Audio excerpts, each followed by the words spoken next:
చూసి భీమవరమా? పొగరు కనపడుతుందిరా అన్నాడు. ఏంటి భీమవరంలో పొగరు ఉంటదా? నాకు తెలీదు అప్పటిదాకా. అంటే ఆయన ఆయన మరి ఎవరు తగలేరు ఆయనకి. భీమవరమా? ఉంటదిరా తెలుస్తుంది పొగరం. కారు గడుగు అన్నాడు. కారు గడపన్నాడా? పియట్ కార్, ఓల్డ్ పియట్ కార్ ఉంది. ఏంటి కారు కడగమన్నాడు, మరి ఎప్పుడు కడగలేదు, మనకు తెలియదు కదా. అదర్ టీచరు, చిట్టు మాస్టర్ అంటే పెద్ద ఫేమస్ టీచర్ గారు, నాన్నగారు సత్యనారాయణ గారు, ఆయన ఈ సినిమా హాల్ మేనేజర్. మనకేం రోజు ఫ్రీ సినిమా చూడటం.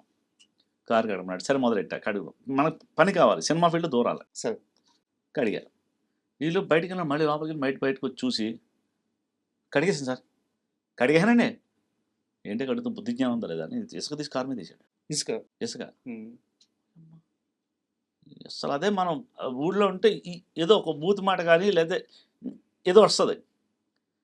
ఆకలి, జేబులో డబ్బులు లేవు, వాడు పని వల్ల మనం తిండి తినాలని ఆలోచన కూడా లేదు నాకు. సినిమా ఫీల్డ్కి వెళ్ళాలి, ఏదో సాధించాలి అంటే మనిషి తప్పనండి ఎంత దూరం ఎదుగుతుంది, మనిషి ఎదుగుతాడు. ఆ ఏం లేకపోతే పైకి రాడు. తిన్నామా పడుకున్నామా తెల్లారిందంటే ఏం చేయలేమ్మా. సరే ఏం మళ్ళీ కారు కడిగి ప్రసెస్ స్టూడియోకి రా. ఇప్పుడే మళ్ళీ కారు కడిగి ఇసుకేసి ఆయన ఇలా ఇసుక జల్లి మళ్ళీ నువ్వు కారు కడిగేసి ప్రసెస్ స్టూడియో రా. వచ్చేస్తారు రోడ్ల నుంచి. అమ్మ తిడుతున్నాడా ఏంటి? సరే మళ్ళీ ఓపిక కడిగా. ఏదో అన్నాడు. ఏం studio? Prasad studio. Prasad, okay okay okay. బయటకు వచ్చి ప్రసాద్ స్టూడియో. ఇంకేం తిరిగిది 7 కిలోమీటర్ అంతా తిరిగిది. ఎప్పుడు నడత పోవియా, బస్సులో పో, టోల్బీలో పో అంటున్నాడు ఒకడు. అప్పుడు తమిళ అది ఇప్పుడంటే వచ్చి రాదు. ఏం చెప్తున్నాడు? ఓహో 7 కిలోమీటర్లు అర్థమైంది. Right, left and right. కొట్టి కొట్టి కొట్టి గంటన్నర పట్టింది. కడుపులో ఆకలి, నీరసం, కారు గడిగా ఒళ్ళంతా ఒకలాగా ఉంది. వెళ్తే ప్రసాద్ స్టూడియో వాచ్మెన్ లోపల రానివ్వట్లా. ఎందుకు నడుచాడు నన్ను మరి? అడిగి నేనేం చుట్టాను కదా. ఏయ్ పోడా పోడా పోడా అంటున్నాడు. వెళ్ళిపో వెళ్ళిపో అంటున్నాడు. అలా చూస్తుంటే కరెక్ట్గా ఎదురు ఫ్లోర్లో ఉన్న, అదృష్టం మీద ఎదురు ఫ్లోర్లో ఉన్నాడు ఆయన.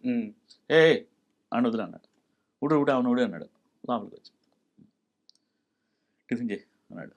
అమ్మ బతికించాడు రా. అస్సలు గబగబా. అప్పుడు పొంగల్ అక్కడ మెడ్రాస్ అంటే పొంగల్ సాంబార్. ఆడింత పొంగల్ వేసాడు, సాంబార్ వేసాడు, ఇంకొంచెం ఏమన్నా వేసాడు. ఫుల్గా తినప్పుడు గురుగా దగ్గరికి వెళ్ళా. ఇది అంటే తెలీదు చెప్ప పని. కాళ్ళు సరి చేసుకో ఫస్ట్ అన్నాడు. ఓకే రేపు నుంచి ఇక్కడే పని, ఈ ఫ్లోర్లోనే వర్క్, ఇది 3 నెలల సినిమా, ఇది చెయ్యాలి.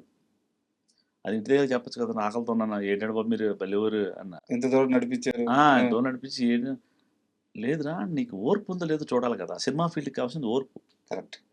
డైరెక్టర్ తిట్టచ్చు, కెమెరామెన్ తిట్టచ్చు, ఇంకెవడన్నా తిట్టచ్చు. మన డిపార్ట్మెంట్ అటువంటి ఆర్ట్ డిపార్ట్మెంట్ ఓర్చుకోవాలి. సెట్ బాగా రావచ్చు రాకపోవచ్చు అని ఆ రోజులో చెప్పిన ఓర్పు ఈ రోజు వరకు మేము అలా ఓర్పుగానే ఉంటాం. అంటే కోపం వస్తుంది, నవ్వుకుంటూ తీసుకుంటాం.